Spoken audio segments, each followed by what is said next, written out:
Psychosin here, doing a bit of a different type of video. Instead of a review today, I'm going to be talking about this spurious rumour that's been going around that apparently rock is dead. Now, it's been said by a fair few people over the last year or so, and is a nagging topic that keeps coming up, that rock music is dying, the whole rock scene is dying, is dead, blah blah blah blah. I thought I'd throw my little thoughts in it, so just trying to get the camera into some sort of position where I don't look like I'm slanting off the side of the screen. So yeah, I mean, this come up this year, not this year, so it's come up late last year because I think his name's Adam Levine of Maroon 5 come out with some crap about, if rock's still alive, no one invited me to the party. Well, of course not. If you are considering Maroon 5 of all things to be a rock band, then you clearly do not know what the fucking hell rock music actually is, to be honest with you. Rock is like an impassioned music full of passion, soul, sort of awesome riffs, catchy party time atmosphere and all that, and yet doesn't tend to sell out and start singing in a very high-pitched voice that's been processed to within an inch of its life, and release very, very boring albums that somehow keep charting high, even here in the UK, which I never understood. To this day, I still don't understand the popularity of Maroon 5 well, apart from the obvious one, which is women seem to think the singer's, really rather fine, good looking or something. Fair enough, he's a good looking lad, but what can you do? Anyway, this sort of come up, I'm talking about this because many of you may remember back in 1998, 97, I believe it was, one of our own come out with this kind of affirmation that rock music was dead. Billy Corgan of the Smashing Pumpkins. If you don't know who Smashing Pumpkins are, they got lumped in with the grunge section, but they're more kind of homage to 70s rock with elements of grunge in them, elements of goth every now and again. Really quite awesome band if you can get used to Billy Corgan's voice. I'll not deny it, can't deny it. Billy Corgan's voice can probably rub you up all the way. I'm not going to deny that. But he said all this and suddenly about the entire rock scene just come out of the woodwork and went, hi, we're here, and rock became massive again. It never went away, AC/DC started releasing albums again. You had other big bands that were coming out of the woodworks to say, we're still here, guys, rock's not dead. And then, of course, Marilyn Manson, in one of his more shrewd moves, as it were, made the absolutely awesome song Rock is Dead, that was on, I think, his highest charting album here in the UK anyway, the absolutely phenomenal Mechanical Animals album in 1998, which, funny enough, was the first Marilyn Manson album I ever bought. Most people started with Antichrist Superstar, I started with Mechanical Animals, but that's another thing entirely, the whole Marilyn Manson thing. Marilyn Manson himself, again, pretty much a rock band more than anything else. Sure, he's got elements of industrial and metal, etc. But when you boil it all down, he's a rock band. It's a rock band. He's there to put on massive shows, to I wouldn't so much say the party atmosphere bit, although some of his songs do, but to get those songs that are stuck in your head, while with Marilyn Manson's ability to write lyrics to make you sort of more socially aware and to empower you, as it were. So he wrote this sprawling 70s rock inspired album, Mechanical Animals, possibly as a response to Billy Corgan's saying and all that. But anyway, yeah, that come up, that was blown off, and within, after releasing a fairly okay album that was all kind of electronic and all that, with Smashing Pumpkins, didn't do that well, but Billy Corgan went back to becoming doing a really overblown, massive rock thing again with the let's call it Machinima now. That's a completely different thing. Machine and the Machines of God album is what I was thinking of. But here we are in 2019. It's come up again that rock is dead. Well, if rock is indeed dead, then explain why Blackstone Cherry, Hailstorm, and what's the other band? They've gone from my head at the moment. done the song Devour. It's gone out my head. I'm sure it will come back at some point. But explain to me why those bands are huge, especially Hailstorm, who I believe in November this year are coming to the UK, playing a massive venue with support from In This Moment and who's the other band? Oh, New Year's Day. Another, a bit more on the pop punk side, New Year's Day, but it's definitely rock elements in it. The fact is, and AC/DC have announced they're back in the studio recording a new album. Yet rock is apparently dead. Now, here's my take on it.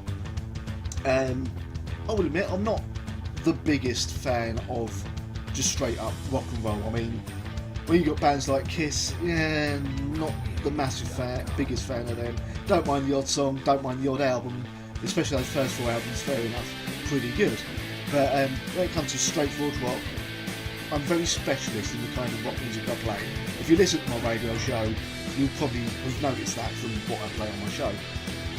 But the reason I think this has come up, that rock is dead, dying and that, is because, and America, I'm calling you out here because you dropped the ball here, is because for the first time in something like 10, 15 or 30 years or something, rock and metal were no longer the prevailing genres, I almost said genders then, prevailing genres of choice in America.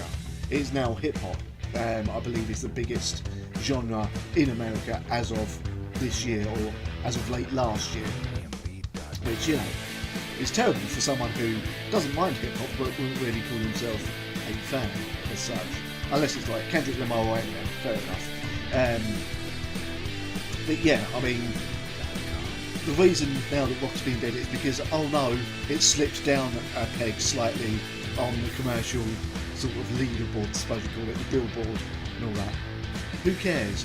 Rock and metal has always been outsider genres, as it were, of music. They have their fans. I am a fan of metal. Most of the bands I listen to, if you said to someone who literally only listened to pop music, only took notice of the charts in the UK, which I don't even want to look at the charts in the UK because I can guarantee it's 99% bloody awful. But if they did that and I went and they asked me, oh, what's one of your favourite bands, and I come out with Fear Factory, they don't know who the hell I'm on about. I'll get back on that in a moment. Or if I said The Birthday Massacre, a band who, to all intents and purposes, if they actually ever received radio play, could potentially get into the UK charts in the same way that Evanescence did back in the day, back in 2001, I believe, or 2003 it might have been. But you know, you say those bands and people will think you're mental when you're making these bands up. Although I'll say that, I mean, Fear Factory did almost get in the charts many years ago, because they released their cover of Cars over here, and this is something that's always irked me. So I'm going to go on a bit of a rant as I'm doing these things. At the same time, I think it was Armand Van Helden or something released a song called Coochie, which sampled Gary Newman's Cars. Now, Armand Van Helden, I believe, spends a lot of time in America. And it seems strange that after Fear Factory's cover of Cars, that, let's not forget, actually had Gary Newman on the cover as well, suddenly spent time in America, made a dance remix of Cars just before Fear Factory released their cover here in the UK. Armand Van Helden ends up at like number 2 or 3 in the charts, possibly number 1. Fear Factory don't even get looked into the top 40 because everyone thinks they're ripping off Armand Van Helden. What can you do? Also, the radio station didn't play it because obviously they've gone for the more popular dance option, and I was not a happy man being a big Fear Factory fan as I am. Anyway, that's that little rant over. So, to conclude, rock isn't dead. Ignore this crap about rock being dead. It will rise from the ashes, not that it's even in ashes, and you'll see these bands getting huge. The other band I talked about with Hailstorm and the others are just not coming to mind at all.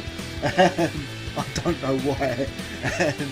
All I know is the latest album has like a exclamation mark on a yellow background. So if you know what I'm talking about there, then you know who I'm on about. Oh god, it's going to annoy me what their name is. But anyway, yeah, rock isn't dead. You watch next year, AC/DC will come out with a new album, or this year I should say.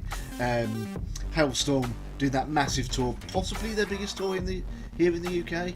I mean, Bring Me the Horizon, okay, they've gone for a slightly more poppy sort of way on their latest album, but still elements of rock on there, still elements of metal on there as well. And if you haven't seen my review of the Bring Me the Horizon album, it is elsewhere on this channel. So yes, ignore this crap about rock being dead. No genre dies. Everyone thought nu metal was dead, yet here we are, back in 2015, nu metal started having a bit of resurgence with awesome bands such as Kane again. So, there you go. And no genre ever truly dies. Rock will rise again. And just because it slipped down a few pegs in the, in the world of commercialism, I suppose is the best way I can put it, doesn't mean it's dead. And if everyone else says that rock is dead, it is, to put it in a very English way, absolute bollocks. Anyway, ladies and gentlemen, thank you very much for watching. I was going to do an album review today, but I've got a bit of a backlog and I am waiting to be paid on Friday to actually buy the new Within Temptation album, to do a review on that, etc. Because, as some of you know, I don't get sent stuff by Nuclear Blast. That's a story for another time. Anyway, thank you very much for watching. Feel free to subscribe to the channel. If you want to become a patron of the channel, the link to the Patreon is like there-ish right now. Thank you very much for watching, and I'll see you next time. Drawn towards the flame, I turn to face it.